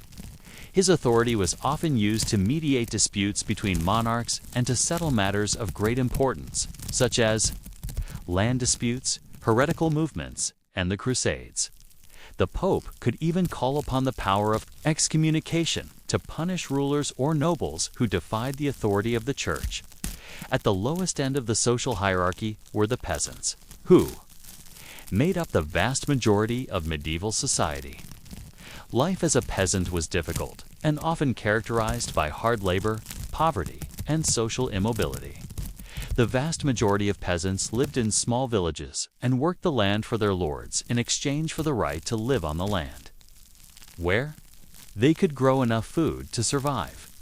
Peasants were bound to the land they worked. The manorial system, which formed the backbone of medieval agriculture, required peasants to work the lord's land while maintaining a small plot for their own use. In exchange for the lord's protection, peasants paid rent, gave a portion of their harvest, and sometimes performed manual labor on the lord's estate. Within the peasant class, there were two main types of workers: the free peasants and the serfs. Free peasants had more control over their land and could move freely, while serfs were bound to the land and could not leave without permission from the lord. The life of a serf was a life of servitude, limited in scope and full of hard work and injustice. Despite their hard lives, peasants were responsible for producing the food that fed medieval society. They tilled the land, raised animals, and grew crops, providing the essentials for everyone, from the noble lords to the priests. But they were also heavily taxed, and their lives were dictated by the demands of their lords, the changing seasons, and the political realities of the time. At the very bottom of the social hierarchy were the serfs, who had the least freedom and the most burdensome existence. Serfs were bound to the land they worked and had little to no personal rights. They were not slaves, but they had no real freedom either. Serfs were often born into servitude and had few opportunities to escape their fate. The life of a serf was marked by constant labor. They worked on the lord's land, growing crops, raising animals, and performing other menial tasks. In return for their labor, serfs were allowed to live on a small portion of land, but they were heavily taxed by their lords. In addition to providing food for their lord, serfs also had to pay various fees, including rents and tithes, which could leave them in a constant state of poverty. Serfs had no legal rights and were under the complete control of the lord. If a lord wished to take land from a serf or force them to move, they had no recourse. Marriage was also subject to the lord's approval, and serfs were often required to ask for permission to marry. Despite their hardships, serfs had a community in which they could find support. They lived in villages and often worked together in cooperatives to farm the land. However, their lives were ruled by the cycle of seasons, land obligations, and the often harsh demands of their lords. They were fated to live and die on the same piece of land, with little opportunity for change. Medieval society was marked by rigid class structures, and social mobility was limited. In theory, one's status in medieval society was determined by birth, not by individual ability or merit. You were either born into the nobility, the clergy, or the peasantry. And once you were born into a particular class, it was nearly impossible to move out of it. Despite this rigidity, there were occasional opportunities for people to rise in status. Peasants could sometimes buy their freedom or gain wealth through successful trade or craftsmanship. Knights could gain recognition for their service in battle, and monks could earn the position of abbot or bishop if they showed intellectual prowess. However, these instances were rare, and the vast majority of people stayed within their assigned social class. The feudal system ensured that the nobility remained in control, while the peasantry continued to live in poverty and dependence. Medieval Europe, often seen as isolated from the rest of the world, was in fact deeply connected to global events. The Crusades, for example, were not just wars of religion. They were also pivotal in establishing Europe's position in a rapidly changing world where cultures, empires, and kingdoms interacted, collided, and influenced one another. This segment will explore the Crusades. the burgeoning global trade networks that began to connect distant lands, and the Byzantine empires. Role in bridging the gap between Eastern and Western civilizations. From the Silk Road to the Mediterranean, and from the Byzantines to the Islamic caliphates.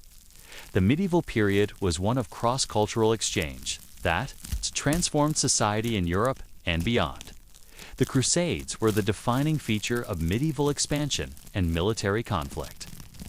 They were a series of religious wars initiated by the Pope and fought between Christian Europe and the Muslim world, primarily over control of Jerusalem and the Holy Land. However, the Crusades were far more than religious battles. They were also wars of empire, trade, and cultural exchange, whose effects rippled across both Europe and the Middle East. The First Crusade, 1096 to 1099, was launched after Pope Urban II called upon Christians to reclaim Jerusalem from Muslim rule. The call was based on religious fervor, but also driven by political ambition and the desire to unify Christendom against a common enemy. Knights, peasants, and merchants alike took up arms, driven by promises of salvation and land. The Crusades led to the capture of Jerusalem, but the consequences went beyond mere military conquest. The Crusaders brought with them not only war, but also a wealth of knowledge, including ancient Greek and Roman texts, as well as technological innovations from the Islamic world, especially in areas like medicine, mathematics, and astronomy.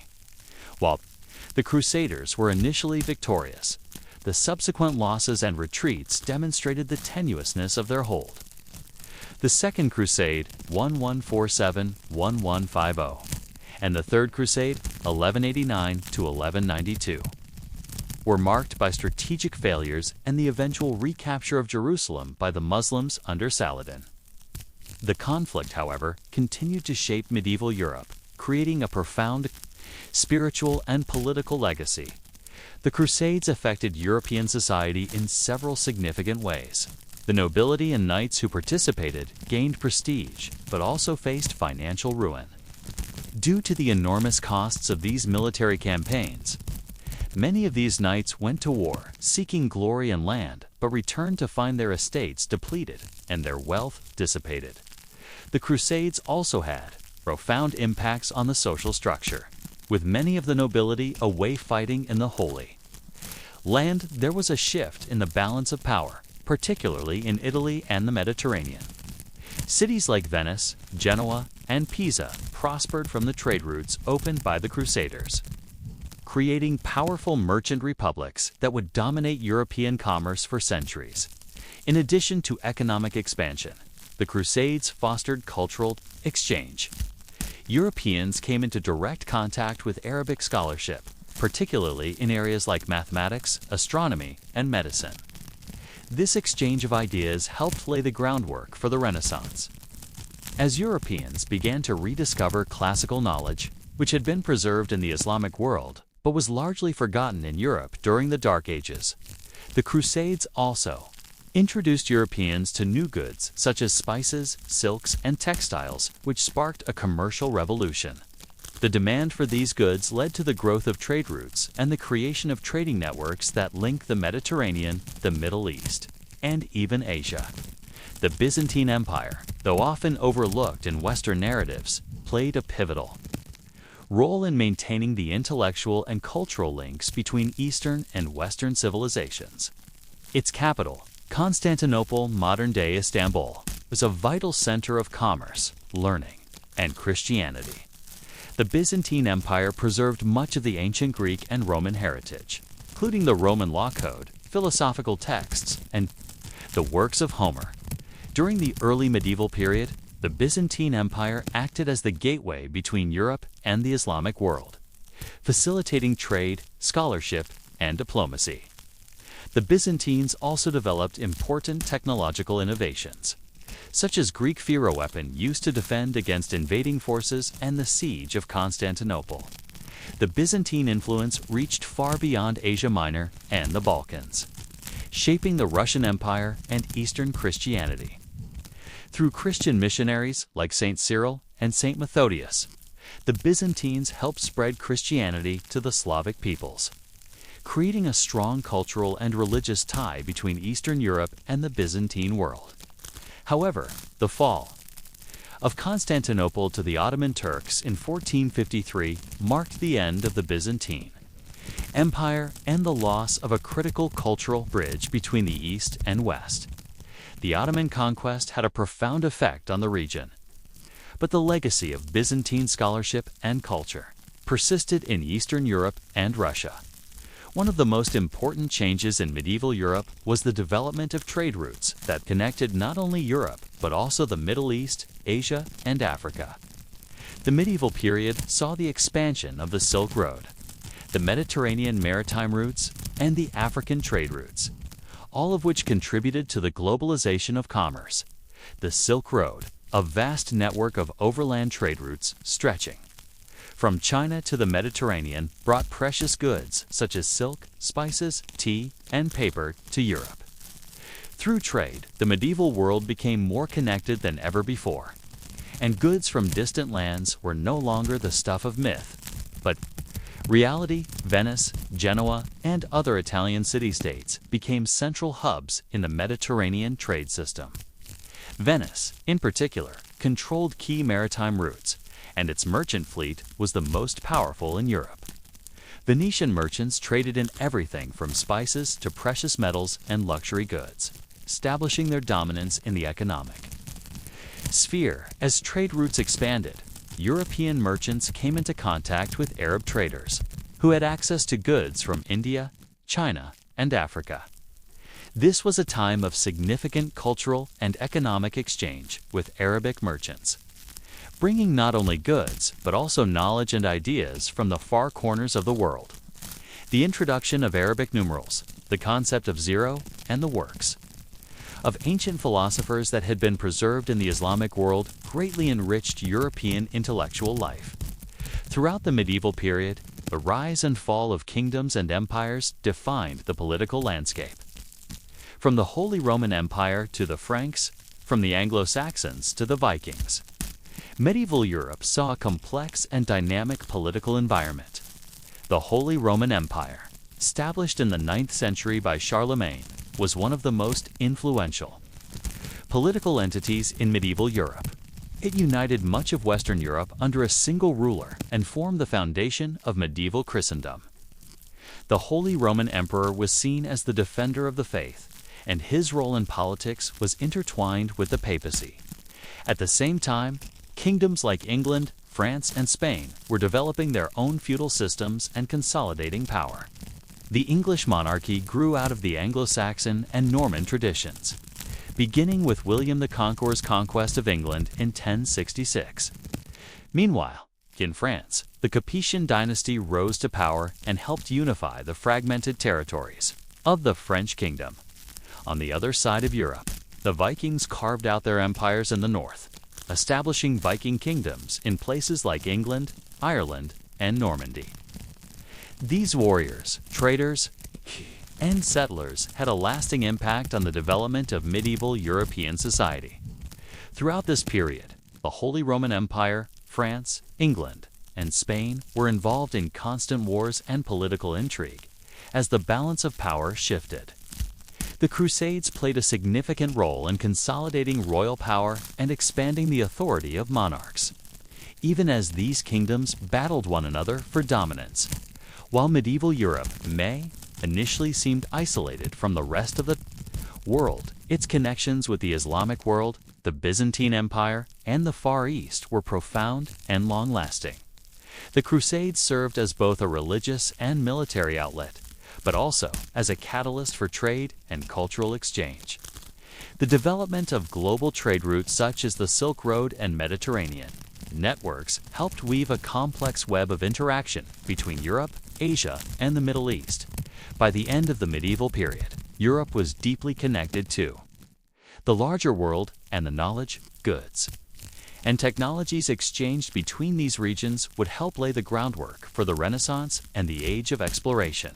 The medieval world, shaped by its wars, commerce, and cultural exchanges, set the stage for the modern world that would emerge in the centuries to follow. War in the medieval period was as much a part of life as farming or worship. The feudal system, the rise of the knightly class, and the development of castles and fortifications all revolved around the need for protection, conquest, and the assertion of power. The medieval world was a land shaped by battle-its kings, lords, and knights, forever embroiled in wars of expansion. Defense and honor. The feudal military system provided the backbone of medieval society, ensuring that knights, vassals, and lords maintained military readiness to serve their kings or higher lords. For the nobility, warfare was not just a means of gaining land, it was a rite of passage. Bound by the principles of chivalry and the constant need to protect and expand territories. However, for common peasants, war meant death, destruction, and often a loss of the little they had. In this segment, we will explore the evolution of medieval warfare from the knights in shining armor to the castles that dotted the European landscape. We'll delve into the development of siege warfare, the introduction of gunpowder and firearms, and how military technology influenced not just battles, but the very structure of society. Let us look at how the art of war in the Middle Ages reshaped political and social landscapes for centuries to come. The medieval military system was built upon the feudal system, an arrangement where land and power were exchanged for military service. The most prominent military figures in this system were the knights. These warriors were vassals who swore loyalty to a lord in exchange for land or wealth. In return, knights were expected to serve their lord in times of war, providing soldiers and cavalry for the battlefield. Knights were often part of the noble class and adhered to the code of chivalry, a set of ethical guidelines that emphasized bravery, loyalty, honor, and courtly love. Chivalry governed much of their behavior, not only on the battlefield, but also in society at large. Knights were trained from a young age to be skilled in combat, horsemanship, and the use of weapons, like swords, lances, and axes. The life of a knight was one of duty, prestige, and, for some, adventure. The medieval knight was not just a warrior. They were symbols of noble ideals, defending their lord's land, battling infidels or invaders, and maintaining the social order. However, knights were also soldiers of fortune, eager to gain wealth, land, and titles through their martial prowess. When a young man became a knight, he often went through a long process of apprenticeship. This started with being a page in childhood, learning the ways of courtly manners and chivalric etiquette, and then progressing to a squire, where he would train in the arts of combat and warfare under the guidance of a more experienced knight. Once a squire had proven his valor and skill, he would undergo a knighthood ceremony where he was formally dubbed a knight.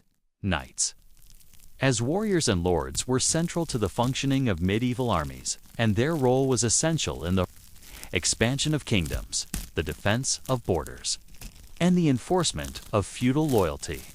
As the knighthood emerged, so too did the need for fortifications. Castles became not only symbols of power, but also necessary military structures. Early castles were simple earthworks and wooden structures, but over time they evolved into stone fortresses that could withstand long sieges and hostile attacks. The design and function of a medieval castle were essential to both military defense and social prestige. A castle was not just a military fortress, it was the seat of a lord's power. Castles were built on strategic locations, such as hilltops, river crossings, or trade routes, allowing lords to defend their lands and assert control over surrounding territories. The layout of a medieval castle often included high walls, towers, a moat, and a drawbridge for defense. Inside, castles contained living quarters for the lord and his family, as well as accommodations for soldiers and servants. The keep, the central stronghold of the castle, was where the lord's most valuable possessions were kept, including documents, weapons, and treasure. While castles were built for defense, they were also a symbol of power to both the people living within their walls and to anyone who might try to challenge that power. The lord who controlled a castle controlled the surrounding land, the peasants who worked it, and the vassals who owed military service. Siege warfare often focused on capturing castles, and the outcome of these battles would have long-lasting effects on the balance of power. Siege warfare became an essential part of medieval military strategy as armies sought to breach the walls of castles and fortresses. The process of laying siege to a castle was a slow, methodical, and often deadly task. In medieval times, armies could spend months or even years attempting to breach fortifications. One of the primary tools used in siege warfare was the battering. Ram, a massive, heavy object used to smash through the castle gates or walls. Rams were often suspended from a tower or frame, and soldiers would swing them back and forth to build momentum and force the enemy gates to collapse. Another tactic used was mining, where soldiers would dig tunnels under the walls of the castle to weaken its foundations, eventually causing them to collapse. Perhaps the most iconic tool of siege warfare was the catapult, which used a mechanism to launch large rocks or fireballs at the walls of the castle. These weapons could cause significant damage, but they were often slow to reload and needed great precision. Later in the medieval period, the trebuchet was introduced, a more efficient form of catapult that used counterweights to throw projectiles with greater force and accuracy. A siege could also involve cutting off a castle's food supply and water source, forcing the defenders to surrender due to starvation and thirst. Once the castle's defenses were weakened, or if the defenders were unable to resist any longer, the attacking army would storm the gates and attempt to overwhelm the defenders. Siege warfare was as much a psychological battle as a physical one. The long waits, the tension, and the ever-present threat of attack could break the spirit of even the most seasoned defenders. Once a castle was taken, it was often either garrisoned by the victors or completely destroyed to prevent its use by the enemy. The medieval period was also defined by the chivalric code, a set of rules that governed the conduct of knights, both on and off the battlefield. The code of chivalry was based on ideals of honor, bravery, loyalty, and courtesy. Knights were expected to behave in a noble and honorable manner, upholding these virtues in all aspects of their lives. In battle, the chivalric code often placed restrictions on how knights could fight. For instance, knights were supposed to show mercy to defeated opponents and to avoid attacking the unarmed or vulnerable. The chivalric code also emphasized the importance of courtly love, where knights were expected to demonstrate respect and affection for noble women, often to the point of romantic idealization. The code created an idealized image of knights as warriors of honor, though in practice, many knights and lords often violated these ideals for personal gain. Chivalry also had a significant impact on medieval warfare. Knights were expected to be the leaders on the battlefield, often fighting at the front lines. The concept of personal honor in battle meant that knights would engage in single combat, with the loser facing death or capture, while the reality of battle often defied the ideals of chivalry. These codes still served to shape the noble warrior. The Crusades, while primarily religious wars, also had a profound effect on medieval warfare. The military tactics developed during the Crusades were influential not just in the Holy Land, but also in Europe. The cross-cultural interactions between European crusaders and Muslim forces exposed Europeans to new technologies and tactics. One of the most important contributions from the Islamic world was the use of siege weapons, such as the trebuchet, which crusaders brought back to Europe. These weapons were far more effective than the traditional catapults used in earlier warfare and would become standard tools of European siege armies.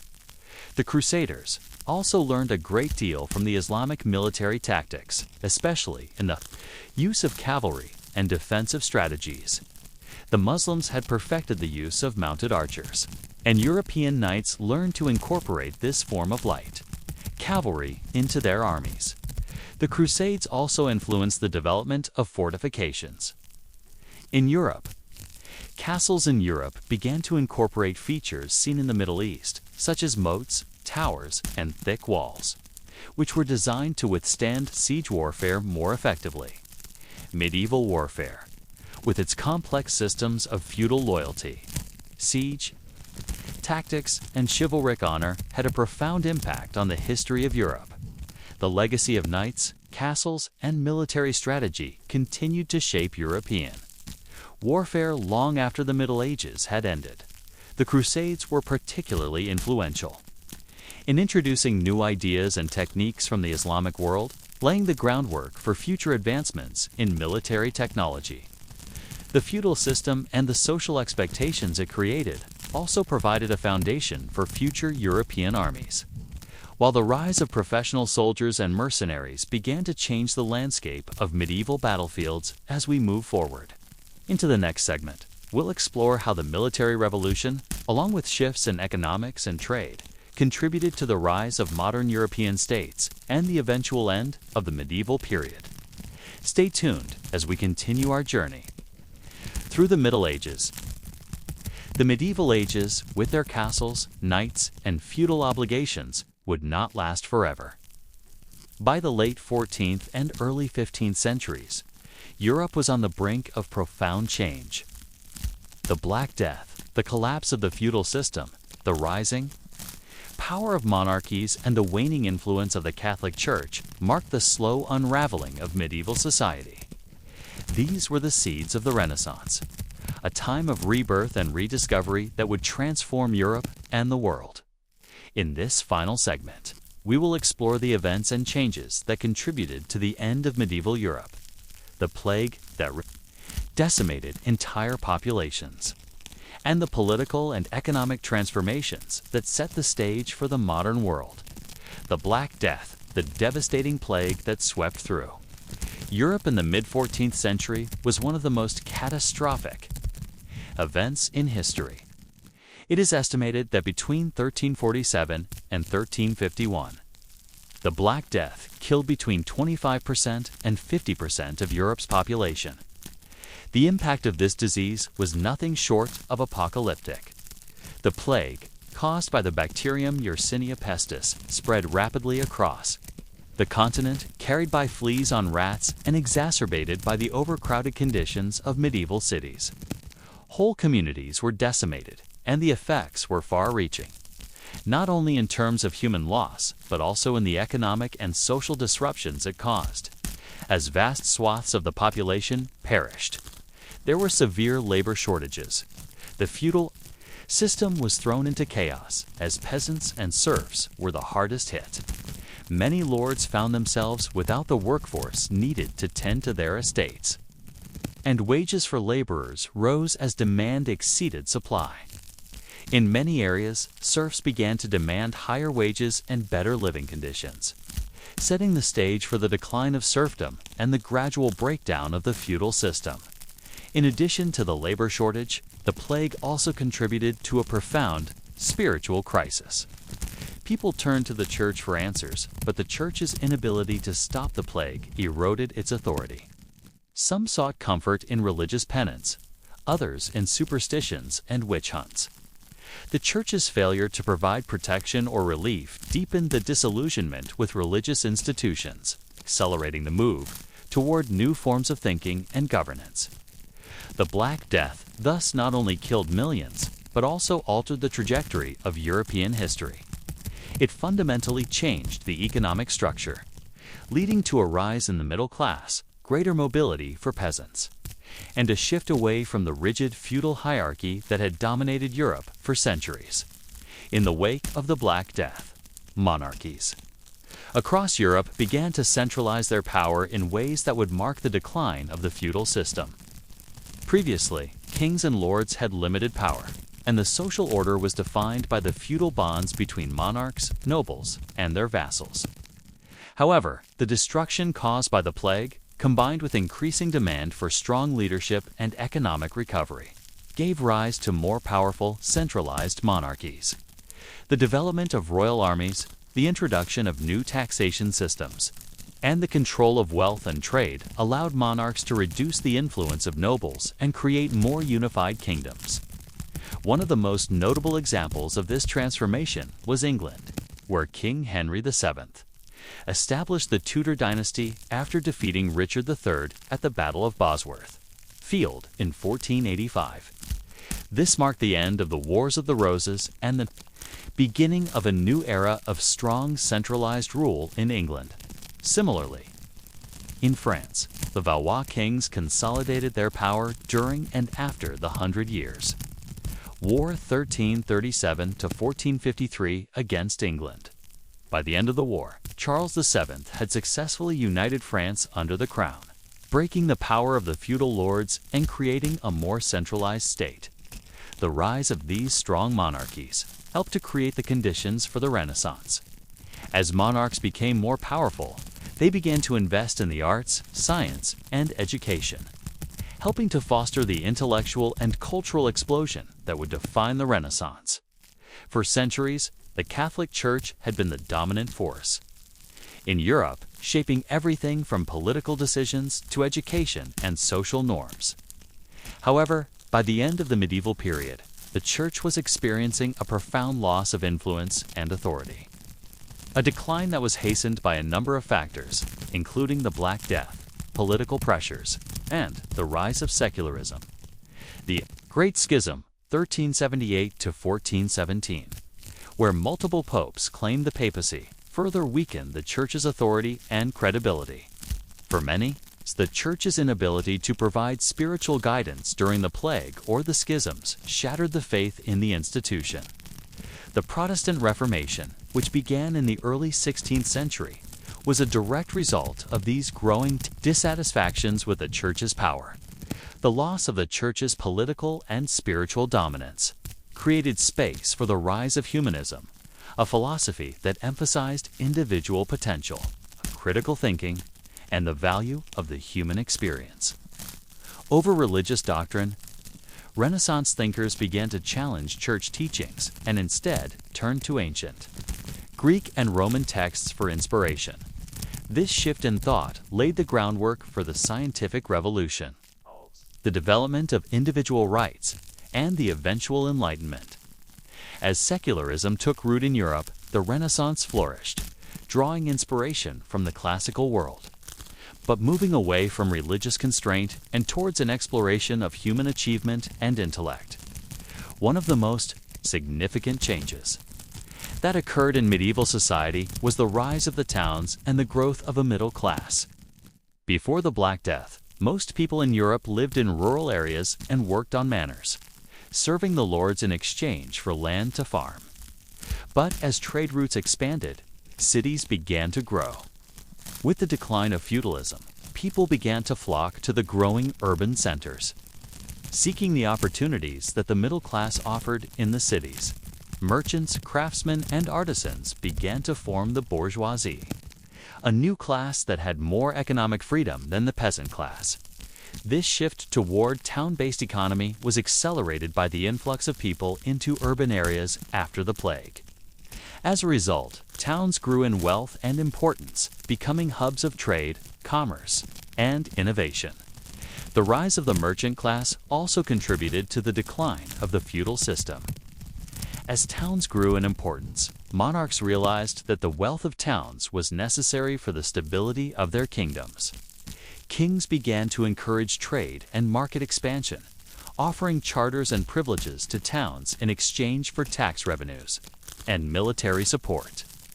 These changes gave rise to new forms of economic power that were not dependent on land ownership. By the late 15th century, the Middle Ages were drawing to a close. The events of the Black Death, the rise of strong monarchies, the decline of the Church, and the growth of towns were all contributing to the profound transformation of Europe. These changes set the stage for the Renaissance, a period of great artistic, scientific, and cultural achievement. The Renaissance was a time of rediscovery of ancient Greek and Roman knowledge, of individual expression, and of human potential. It was a time when artists like Leonardo da Vinci, Michelangelo, and Raphael transformed the world of art, while thinkers like Niccolò Machiavelli and Galileo Galilei revolutionized politics and science. The rise of humanism. The new focus on the individual and the invention of the printing press would mark the beginning of modern Europe. The medieval ages, though a time of struggle, plague, and war, was a period that laid the foundations for the explosive growth of ideas and creativity that would define the coming centuries. The medieval ages, with their feudal systems, wars, and religious dominance, ended not in a sudden collapse, but in a gradual, transformative process. The Black Death, the decline of the Church's power, the rise of centralized monarchies, and the growth of a middle class set the stage for a new era of exploration, innovation, and individuality. The Renaissance, born from these transitions, would change not only Europe but the entire world, laying the groundwork for the modern age. In the next chapter of history, we'll see how the Renaissance fueled art, science, and political thought, eventually giving rise to the Enlightenment and the Age of Exploration.